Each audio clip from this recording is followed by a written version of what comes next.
La deuxième phase de la visite présidentielle de Brice Clotaire Oligui Nguema dans la province de l'Ogooué-Maritime s'est déroulée dans le district de Mpaga. Le président de la transition, accompagné des responsables locaux, dont le gouverneur Jean-Robert Nguema Nan, a visité plusieurs constructions de cette région pour évaluer les problèmes auxquels sont confrontées les communautés dans cette zone du département de Benji. Ces difficultés sont de plusieurs ordres. Sur le plan administratif, la sous-préfecture de Mpaga connaît d'énormes difficultés de fonctionnement dues à la vétusté des bâtiments, au manque de moyens logistiques lui permettant de se mouvoir et se déployer pleinement dans sa circonscription. Il en est de même pour la gendarmerie.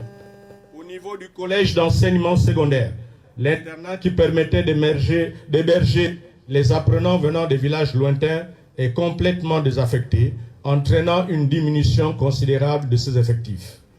En se souciant du bien-être de ses compatriotes, notamment ceux vivant dans l'arrière-pays, Brice Clotaire Oligui Nguema n'a pas hésité à répondre favorablement à une série de requêtes, en accordant un fonds de développement de 500 millions de francs CFA au district de Mpaga.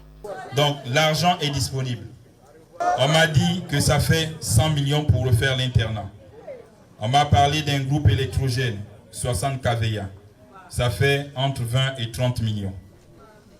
On m'a parlé de la réfection des logements pour la gendarmerie et du sous-préfet. Ça fait 100 millions. C'est vous-même qui avez fait les devis.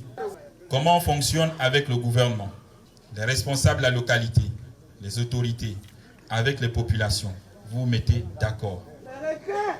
C'est pour répondre au projet à impact direct pour les populations. C'est ce qui concerne les populations. L'arrivée du président Brice Clotaire Oligui Nguema, accompagné de quelques membres du gouvernement, suscite un nouvel espoir chez les habitants de cette région en état d'isolement depuis plusieurs années.